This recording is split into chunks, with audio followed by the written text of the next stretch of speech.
Hello, तो आज हम लोग डिस्कस कर लेते हैं अपनी तीसरे सब टाइप को, जिन्हें हम टी रेगुलेटरी सेल्स के नाम से जानते हैं। और ये जो हमारी टी रेगुलेटरी सेल्स होती हैं, इनका एक छोटा नाम भी है, इनका एक निक नेम भी है।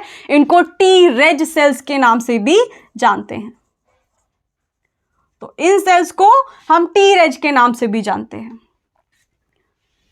क्योंकि ऑलरेडी हम दो सब टाइप्स को डिस्कस कर चुके हैं, TH1 सेल्स को और TH2 सेल्स को।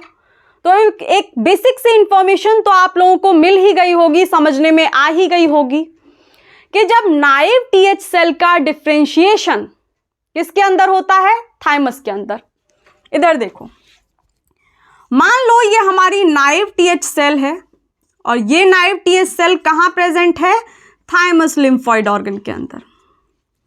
और इस थाइमस के अंदर जब इस नाइव TH सेल का डिफरेंशिएशन इन दो फैक्टर्स की प्रेजेंस में होगा, कौन कौन से factors? Transforming growth factor beta और दूसरा है रेटिनोइक एसिड।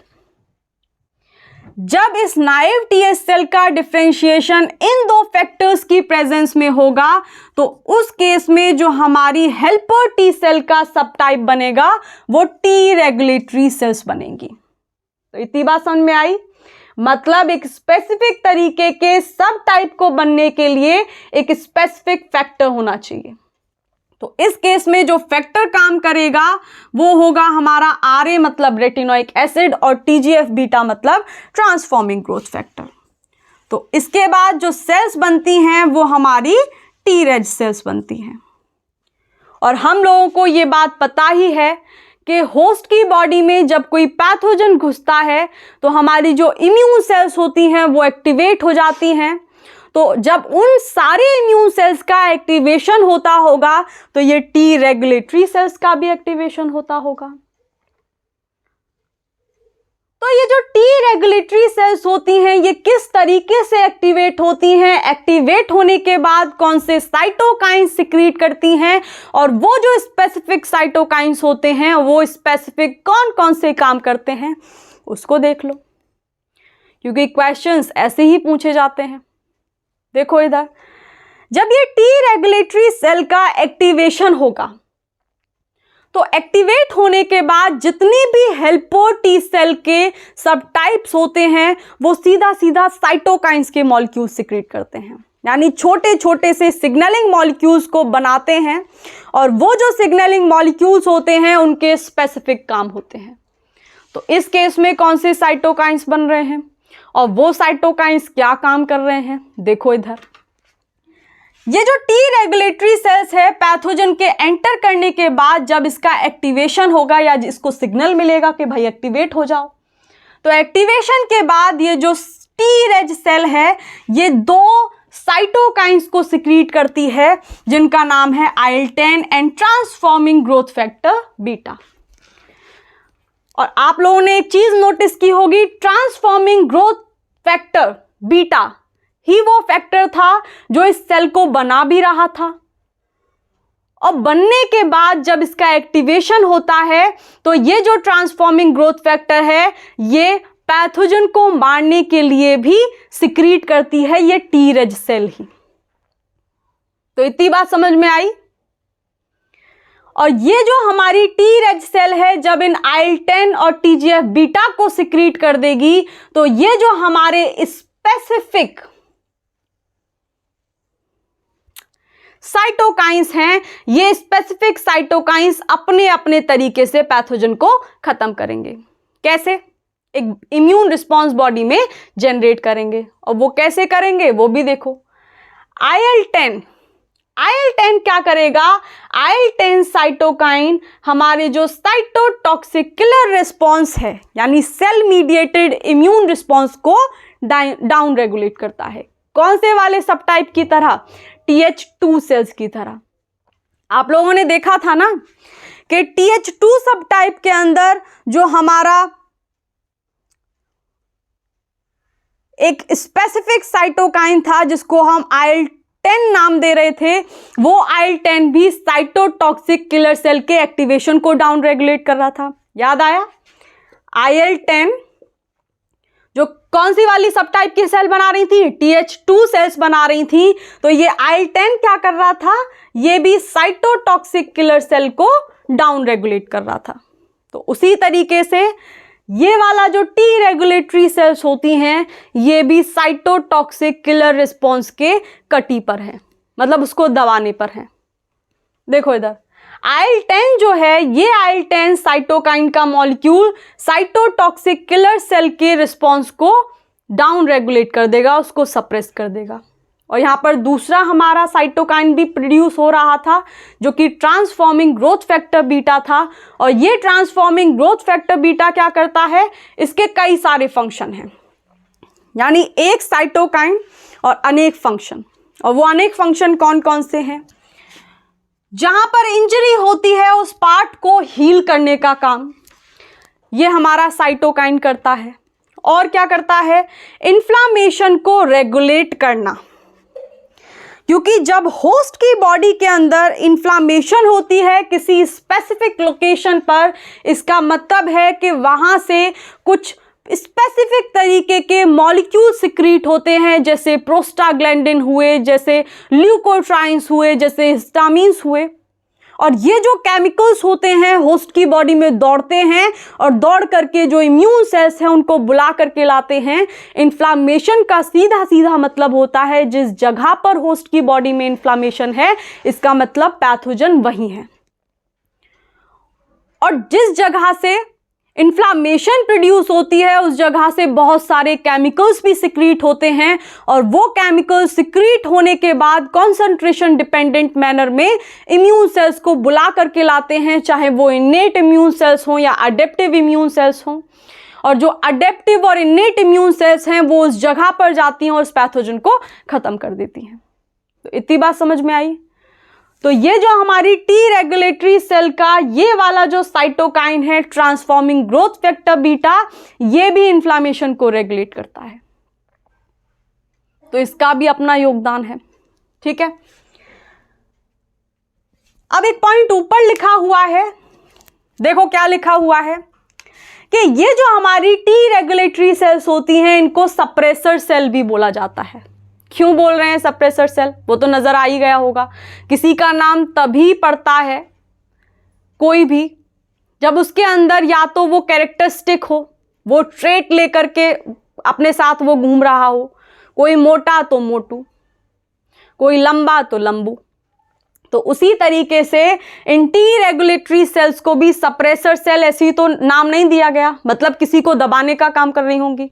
और आप लोगों ने अभी देखा था किसको दबा रही थी? ये साइटोटॉक्सिक किलर सेल को, मतलब सेल मीडिएटेड इम्यून रिस्पॉन्स को डाउन रेगुलेट कर रही थी। और उसमें योगदान कौन दे रहा था? उसमें योगदान दे रहा था ये IL-10 साइटोकाइन। तो आ रही है ये बातें समझ में कि इन सेल्स को हम सप्रेसर सेल भी नाम देते हैं। क्यों? क्योंकि ये नेचुरल सप्रेसर होती हैं साइटोटॉक्सिक किलर सेल की। क्योंकि भैया ये जो टी रेगुलेटरी सेल्स हैं एक्टिवेट होने के बाद एक स्पेसिफिक साइटोकाइन सिक्रीट करती हैं जिसको IL-10 नाम दिया जाता है। और ये IL-10 क्या करता है? इस रिस्पॉन्स को सप्रेस कर देता है। इसीलिए इन सेल्स को हम सप्रेसर सेल्स भी बोलते हैं। ये बात समझ में आई?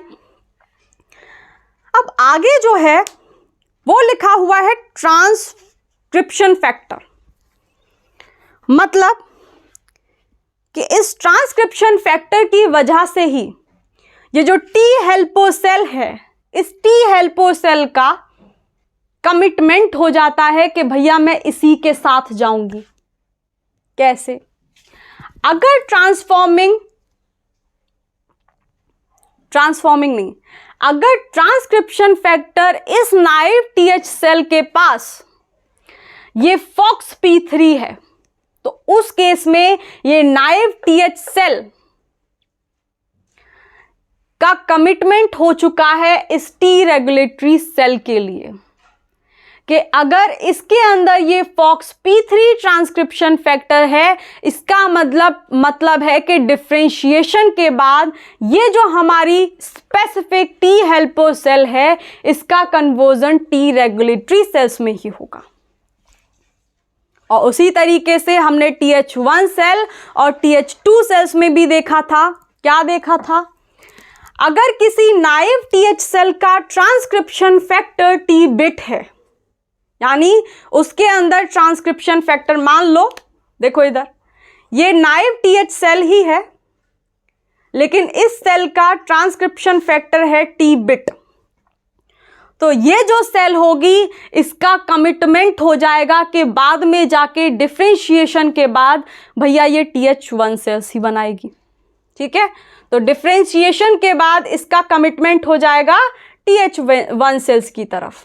उसी तरीके से अगर हम देखें TH2 सेल्स के बारे में, अगर अभी तक आप लोगों ने वो 2 वीडियोस चेक नहीं किए हैं, then just go and check them, you will have some more clarity in your thoughts। तो मैं आप लोगों को उन 2 वीडियोस के लिंक डिस्क्रिप्शन में दूंगी। ठीक है, तो अगर किसी नाइव टी सेल का, TH सेल का ट्रांसक्रिप्शन फैक्टर गाटा 3 है, GATA गाटा 3 है, तो ये सेल कमिटेड हो जाएगी TH2 सेल में कन्वर्ट होने के लिए।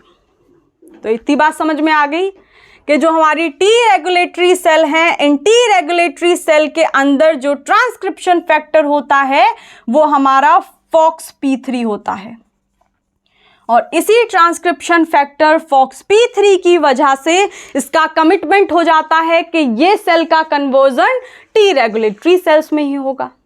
तो आगे यही लिखा हुआ है कि FOXP3 is the transcription factor of these T regulatory sales. अब इसको सम अप कर लें, इसको कंक्लूड कर लें, तो कंक्लूजन में हम लोग क्या निकाल रहे हैं? कंक्लूजन में हम लोग ये देखते हैं कि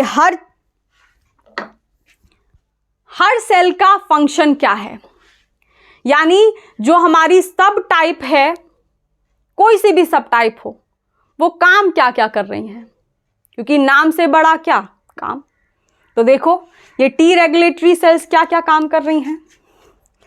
ये जो टी रेगुलेटरी सेल्स हैं ये बॉडी के अंदर इम्यून बैलेंस को मेंटेन करने का काम करती हैं और ऑटो इम्यून रिएक्शंस बॉडी में होने से रोकती हैं। और एक और काम करती हैं ये कमेंसेल्स सेल्स, तो आपको पता ही होंगे, जो बैक्टीरिया होते हैं जो होस्ट की बॉडी के लिए बहुत इंपॉर्टेंट होते हैं, उन कमेंसेल्स, उन बैक्टीरिया का भी सर्वाइवल ये जो टी रेगुलेटरी सेल्स होती हैं ये बनाकर रखती हैं, उनके सर्वाइवल में भी हेल्प करती हैं। तो हम लोगों ने क्या देखा, ये जो टी रेगुलेटरी सेल्स हैं, ये टी रेगुलेटरी सेल्स बॉडी के अंदर इम्यून बैलेंस को मेंटेन करके रखना, जो हमारी बॉडी के लिए बैक्टीरिया, यानी जो होस्ट की बॉडी के लिए बैक्टीरिया ज़रूरी हैं, उन बैक्टीरिया का सर्वाइवल मेंटेन करके रखना, और ऑटो इम्यून रिएक्शंस बॉडी में होने से रोकना। ये 3 काम इस टी रेगुलेटरी सेल्स को दिए गए हैं। तो आज हम लोगों ने क्या क्या सीखा है कि जो टी रेगुलेटरी सेल्स होती हैं इनको सप्रेसर सेल भी बोला जाता है। क्यों बोला जाता है वो आप लोग देख ही चुके हो। फिर हम लोगों ने देखा कि ये जो स्पेसिफिक फैक्टर्स होते हैं, यही फैक्टर्स रिस्पॉन्सिबल होते हैं हेल्पर टी सेल को टी रेगुलेटरी सेल में कन्वर्ट होने के लिए, डिफरेंशिएशन के बाद कन्वर्ट होने के लिए।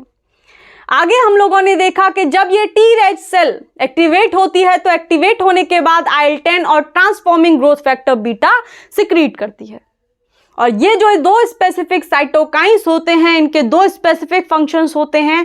IL-10 जो होता है वो साइटोटॉक्सिक किलर रिस्पॉन्स को सप्रेस करने का काम करता है, और वहीं अगर हम ट्रांसफॉर्मिंग ग्रोथ फैक्टर बीटा की बात करें तो इसके एक तो मॉलिक्यूल है लेकिन काम अनेकों अनेक करता है। वुंड की हीलिंग करना भी, दूसरा हमारा इन्फ्लामेशन को भी रेगुलेट करता है, उन केमिकल्स को भी सिक्रीट कराता है जो केमिकल्स रिस्पॉन्सिबल होते हैं इन्फ्लामेशन के लिए, जलन के लिए, उस एरिया पर जहां पर पैथोजन प्रेजेंट है। कौन कौन से मॉलिक्यूल्स होते हैं? प्रोस्टाग्लैंडिन हुआ, हिस्टामिन हुआ, ल्यूकोट्राइन्स हुआ, और ये जो स्पेसिफिक केमिकल्स होते हैं ये ब्लड में सर्कुलेट करते हैं और जहां जहां इम्यून सेल्स होती हैं उनको खींच करके लाते हैं उस जगह पर जहां पर पैथोजन प्रेजेंट होता है, और अल्टीमेटली उस पैथोजन का खात्मा कर देते हैं। आगे क्या देखा कि कमिटमेंट वाला फैक्टर कौन सा है भैया? इन टी रेगुलेटरी सेल्स के लिए जो कमिटमेंट वाला फैक्टर है वो FOXP3 है, और वैसे ही अगर हमने TH1 सेल्स की बात की थी तो उनके लिए जो